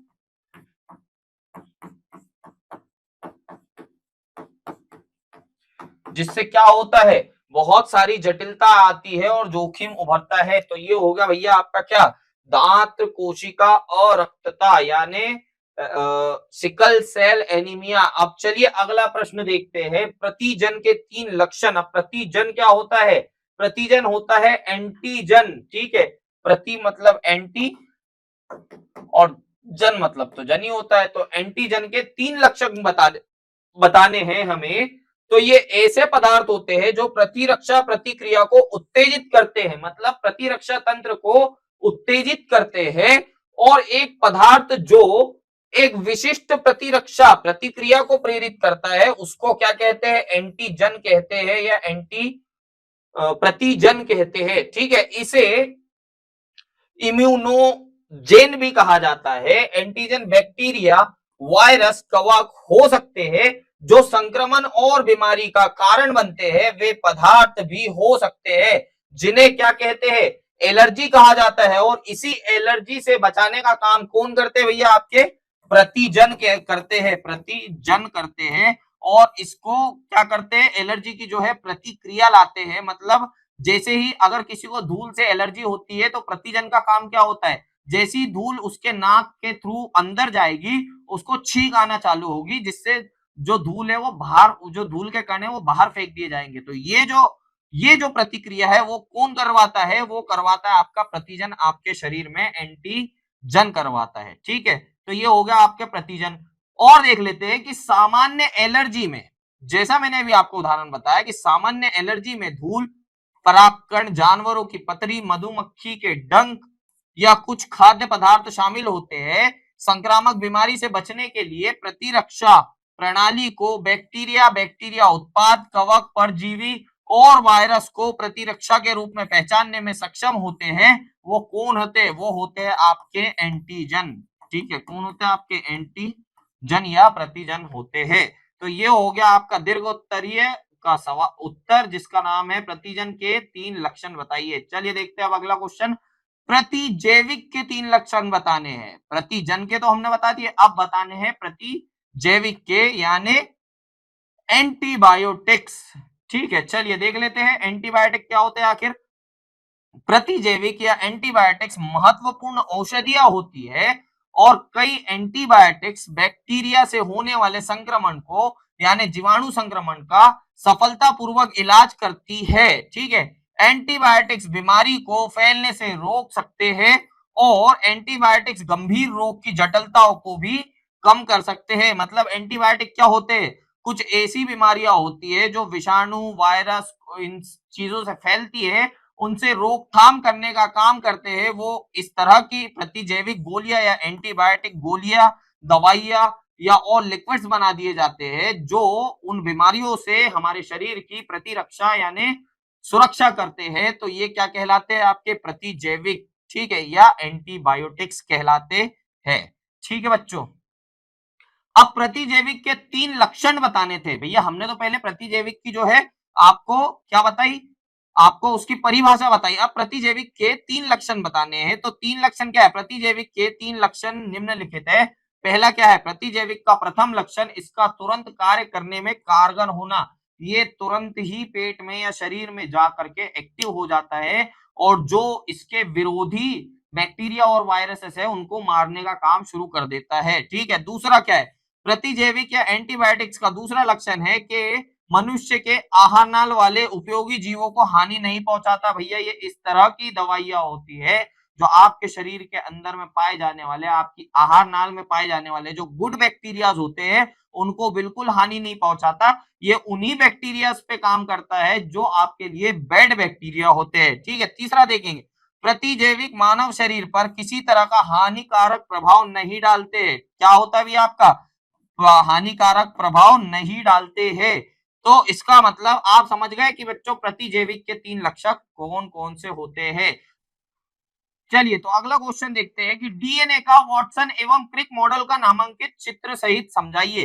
भैया डीएनए का वाटसन क्रिक मॉडल जो बहुत बार आ चुका है, बार बार परीक्षाओं में ये पूछा जाता है और लगभग दीर्घोत्तरीय में पूछा जाता है। तो चलिए देखते हैं कि डीएनए का वाटसन और क्रिक मॉडल आखिर था क्या। और सबसे पहले ये जानते हैं कि वाटसन और क्रिक थे कौन।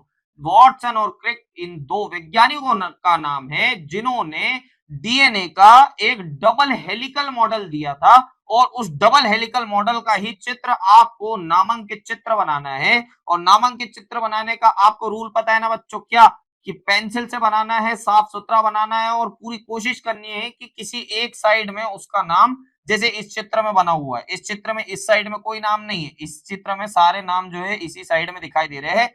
कुछ इस तरह बनाना है जो आपके चेकर के लिए, जो बोर्ड के एग्जाम कॉपीज को चेक करते हैं उनके लिए बहुत अच्छा इंप्रेशन देते हैं और आपको अच्छे से अच्छे मार्क्स दिलाने में कारगर होते हैं। तो बच्चों आपको मैं बता दूं कि जब आपको ये नाम आए कि वाटसन और क्रिक का डबल हेलिकल जो चित्र है डीएनए का वो बनाना है, तो आपको ये वाला चित्र नहीं बनाना है। ये चित्र मैंने केवल आपको समझाने के तौर पे लाके दिया है। ये चित्र आपको बनाना है, जो ये आपको दिखाई दे रहा है, ये वाला चित्र बनाना है। तो चलिए देखते हैं वॉटसन और क्रिक ने कौन सा मॉडल दिया था। सबसे पहले आपको ऐसे बनाना है डबल हेलिक्स, ठीक है, जो हमने इसको वन शॉट में और बहुत ही ज्यादा डिटेल में बताया है और बहुत ही शानदार तरीके से याद कराया हमने। तो बहुत सारी ट्रिक से भी याद करा है। अगर नहीं देखा हो तो जल्दी जाओ और वन शॉट वीडियो देखो अरिविहान ऐप के अंदर में, ठीक है। तो ये लिखा हुआ है आपका आपका बना हुआ है वॉटसन और क्रिक मॉडल। तो ये आपका कुछ इस तरह से आपको डबल हेलिक्स बना लेना है, जिसके अंदर में आपको एक किनारे पे लिखना है 3 डैश और एक किनारे पे लिखना है 5 डैश। और ये क्या है आपका, इसको नामांकित करना है शुगर फॉस्फेट बैकबोन, यानी फॉस्फेट शुगर चेन, ठीक है, क्या फॉस्फेट शुगर चेन के नाम से यहां लिख देना है। उसके बाद में बीच में कहीं ना कहीं आपको GCAT इस तरह के पैटर्न बना देने हैं। अब ये ATGC क्या है, A for adenine, T for thymine, उसके बाद में G फॉर ग्वानिन और C फॉर साइटोसिन होता है। और इस तरह से आपको लिख देना है और इनकी दूरी भी लिख दोगे तो बहुत अच्छा हो जाएगा, जो होता है 2 nm, उसके बाद में ये होता है 3.4 nm और ये जो होता है वो 0.34 nm होता है। तो ये हो गया आपका वॉटसन और क्रिक द्वारा बताया गया क्या, डबल हेलिकल मॉडल। अब आपको मैं और थोड़ा सा डिटेल में अपने हाथ से बनाकर बता दूं कि आपको आखिर बनाना कैसे है आपके एग्जाम में, ठीक है। तो ये कुछ हमें ऐसा कुछ बनाना पड़ेगा आपके एग्जाम में। आप वॉटसन और क्रिक का जो डबल हेलिकल मॉडल है, सबसे पहले उसका डबल हेलिक्स बनाओगे। उसके बाद में यहाँ पे इस तरह से कुछ एक एक आमने सामने जो है वो रख दोगे। और उसके बाद यहाँ लिखना है आपको जैसे एडेनिन, थायमिन, ग्वानिन, साइटोसिन, फिर उसके बाद में एडेनिन, ठीक है। अब इससे मिलने के लिए जो है आपको पता है कि कौन सा जो बेस है वो किस पेयर से मिलता है। तो एडेनिन मिलता है थायमिन से, थायमिन मिलता है एडेनिन से, ग्वानिन मिलता है साइटोसिन से, साइटोसिन मिलता है किससे, फिर ग्वानिन से, और एडेनिन मिलता है आपके थायमिन से। तो इस तरह से आपको कुछ इस तरह बनाना है ताकि आपके जो मार्कर है, जो आपके जो चेकर है, वो और सुंदरता से इसको देख पाए और उसके बाद में आपको अच्छे से अच्छे मार्क्स दे दे, ठीक है। अब उसके बाद आपको क्या नाम लिखना है यहाँ पे, शुगर फॉस्फेट चेन, इसको नामांकित करना है। उसके बाद में इनका नामांकन क्या करना है, इसका नामांकन करना है आपको बेस पेयर, मतलब क्षार। कौन से क्षार होते हैं ये, क्षारीय जोड़े, ठीक है, ये होते क्षारीय जोड़े। तो ये क्षार जोड़े, इनका नाम लिख देना है। और इसी तरह से आपको बना देना है क्या, यहाँ पे माफ कीजिएगा दोस्तों, आपको लिख देना है यहाँ पे 5 डैश, यहाँ लिखना है 3 डैश। अब ये कहाँ एंड हो रहा है, इसके एंड पे लिखना है 5 डैश और इसके एंड पे लिखना है आपको 3 डैश, ठीक है। तो इस तरह कुछ आपको बनाना है और आपको पूरे मार्क इस क्वेश्चन पे मिल जाएंगे, ठीक है। चलिए अब देखते हो और अगला क्वेश्चन बहुत ही बेहतरीन तरीके से। तो भैया अगला क्वेश्चन देखते हैं कि मेंडल के स्वतंत्र अपव्यूहन का नियम लिखिए, स्वतंत्र अपव्यूहन का नियम। तो यहां उत्तर लिखना है बच्चों, एक लक्षण की वंशानुगति दूसरे लक्षण की वंशानुगति से प्रभावित नहीं होती है। मेंडल जी ने क्या कहा था, कोई एक लक्षण अगर है और उसका जो दूसरा लक्षण मिलता जुलता है तो इस लक्षण से इस लक्षण की जो है वंशानुगति प्रभावित नहीं होती है। और एक पीढ़ी से दूसरी पीढ़ी में लक्षणों की वंशानुगति स्वतंत्र रूप से होती है। और इसी वंशानुगति के स्वतंत्र रूप से अपव्यूहन को क्या कहा जाता है, मेंडल द्वारा कहा गया स्वतंत्र अपव्यूहन का नियम कहा गया।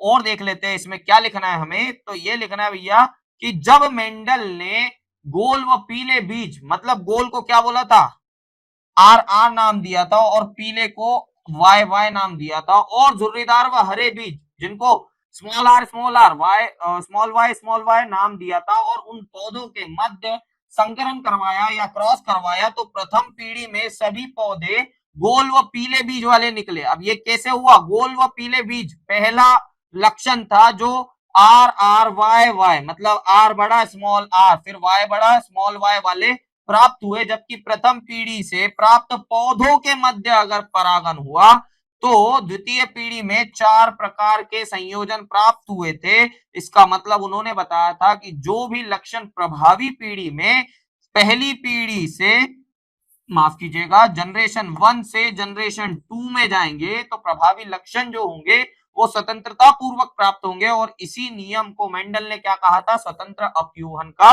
नियम कहा था। और ये इस तरह आपको इसका उत्तर लिखना है भैया, ठीक है। अब देखते हैं अगला क्वेश्चन। प्लाज्मिड डीएनए व गुणसूत्रीय डीएनए में अंतर लिखना है। प्लाज्मिड डीएनए और गुणसूत्रीय डीएनए में अंतर देख लेते हैं भैया। तो अंतर के लिए मैंने बताया आपको कि कुछ इस तरह करना है आपको।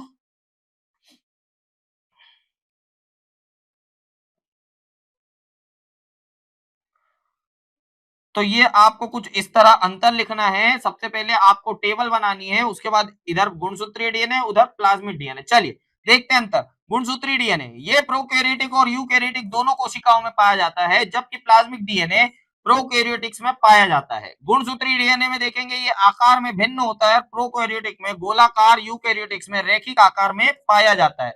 जबकि प्लाज्मिक डीएनए क्या होता है भैया? केवल गोलाकार होता है। उसके बाद गुणसूत्रीय में आनुवांशिक जानकारी के वाहक के रूप में कार्य करता है। कौन सा? गुणसूत्रीय डीएनए। जबकि प्लाज्मिड डीएनए क्या होता है? पुनः संयोजन डीएनए प्रौद्योगिकी में महत्वपूर्ण भूमिका निभाता है, ठीक है। तो ये हो गया आपका गुणसूत्रीय डीएनए और ये हो गया आपका प्लाज्मिक डीएनए। इनमें आपको अंतर लिखना है और इसी प्रकार लिखना है और आपके 4 मार्क जो है भैया पक्के हो जाएंगे, बिल्कुल, ठीक है। चलिए अब देखते हैं पीसीआर क्या है, इसका महत्व लिखिए। एक और बार पीसीआर बहुत बार बार पूछे जाने वाला प्रश्न है पीसीआर। तो चलिए देखते हैं। उत्तर ऐसे लिखेंगे, पीसीआर का फुल फॉर्म पहले लिखना है, जिसका फुल फॉर्म होता है पॉलीमरेज चेन रिएक्शन। और यह आणविक जीव विज्ञान में इस्तेमाल की जाने वाली एक विधि या एक टेक्निक है, जिसको पॉलीमरेज श्रृंखला अभिक्रिया कहा जाता है। और इसके द्वारा जीवों को पृथक किए गए जो आइसोलेटेड डीएनए खंड होते हैं, छोटे छोटे स्मॉल खंड होते हैं, उसकी कई प्रतिलिपियां प्राप्त की जाती है या बहुत सारी प्रतियां बना ली जाती है। कैसे मुमकिन होता है? ये डी पीसीआर से मुमकिन होता है, ठीक है। अब इसका महत्व लिखना है भैया। इसका महत्व कहाँ कहाँ होता है? इसका महत्व होता है भैया आपके फोरेंसिक विज्ञान में डीएनए अंगुली छापन, ठीक है, डीएनए फिंगरप्रिंटिंग में उपयोग होता है। उसके बाद में डीएनए के अनुक्रम को ज्ञात करने में, यानी डीएनए की सीक्वेंसिंग में भी इसका उपयोग किया जाता है। और तीसरा है वंशानुगत बीमारियों का पता लगाने में। जो वंशानुगत या आनुवांशिक बीमारियां होती है उसका पता लगाने के लिए भी डीएनए के पीसीआर टेक्निक का प्रयोग किया जाता है। और इस तरह आपका आंसर बन जाएगा पूरा परिपक्व आंसर और आपको मिल जाएंगे पूरे 4 मार्क, ठीक है। चलिए भैया अगला देखते हैं। पारिस्थितिक पिरामिड क्या होता है? कितने प्रकार के होते हैं? लिखिए। चलिए भैया पारिस्थितिक पिरामिड सबसे पहले तो बताएंगे पारिस्थितिक पिरामिड आखिर होता क्या है। तो क्या होते हैं पारिस्थितिक पिरामिड? पारिस्थितिक पिरामिड विभिन्न पोषी स्तरों पर विभिन्न जीवों में के बीच के संबंधों का एक चित्रांकन है। भैया क्या है? विभिन्न पोषी स्तरों के विभिन्न जीवों के बीच के संबंधों का जो है एक तरह का चित्रांकन है। और इसको किसने बनाया था? इसको बनाया था चार्ल्स एडल्ट ने संख्याओं के पिरामिड को की अवधारणा दी थी, जबकि जी एविलेन हसीचन और रेमंड लिंडमैन ने ऊर्जा और उत्पादकता के पिरामिड का विचार विकसित किया था, ठीक है। और इसमें बताना है आपको कि कितने प्रकार का होता है। तो ये निम्न 2 प्रकार के होते हैं। वो कौन कौन से? सबसे पहले होता है भैया जीव भार का पिरामिड, जीव संख्या और जीव भार का पिरामिड। और दूसरा होता है ऊर्जा का पिरामिड, ठीक है। तो जीव भार का पिरामिड कुछ इस तरह बनता है, जिसमें हम सबसे पहले देखते हैं कितने स्तर होते हैं। सबसे पहले होता है कौन से स्तर में? सबसे नीचे स्तर में होते हैं आपके उत्पादक, उसके बाद होते हैं आपके शाकाहारी, फिर उसके बाद होते हैं आपके मांसाहारी, और उसके बाद होते हैं शीर्ष मांसाहारी, ठीक है। तो ये जो होता है वो क्यों ऊपर की ओर जाता है पिरामिड, सदैव सीधा क्यों बनता है? क्योंकि उत्पादकों की संख्या जो है बहुत ज्यादा होती है, उससे कम होती है शाकाहारियों की संख्या, उससे कम होती है मांसाहारियों की संख्या, और सबसे कम होती है क्या? आपके शीर्ष मांसाहारियों की संख्या। उसी तरह अगर ऊर्जा का पिरामिड देखें तो ऊर्जा का पिरामिड किसी भी पारिस्थितिक तंत्र में सदैव और सदैव सीधा बनेगा, क्योंकि ऊर्जा जो है ऊपर की ओर उत्पादक से उच्च मांसाहारी तक जाती है और ऊर्जा का ह्रास कितना होता है, 90% का ऊर्जा का ह्रास होता है। तो ये देख लिया हमने क्या पारिस्थितिक पिरामिड क्या होता है और कितने प्रकार के होते हैं। ठीक है, इसके बाद भैया यहां हो गया आपका वार्षिक परीक्षा। कौन सी वार्षिक परीक्षा, 2022 की वार्षिक परीक्षा का प्रश्न पत्र हमने क्या कर लिया है, हल। अब ऐसे ही और अगले प्रश्न पत्रों को देखने के लिए चले जाइए अरिविहान ऐप पर, क्योंकि हमने वहां दिया है आपको पूरे वर्षों के, पिछले पूरे वर्षों के प्रश्न के सहित में उनका सॉल्यूशन और कैसे लिखना है, क्या लिखना है, कितना लिखना है, सारी चीजों की टेक्निक। तो इसी चीज के साथ मैं आपसे अलविदा लेता हूं, आपका बायोलॉजी टीचर अंकुश। और अब मिलेंगे हम अगले पेपर की सॉल्विंग में, वो भी बहुत ही अच्छी टेक्निक्स और सॉल्यूशन के साथ। तो नमस्ते, बाय बाय और जय हिंद बच्चों।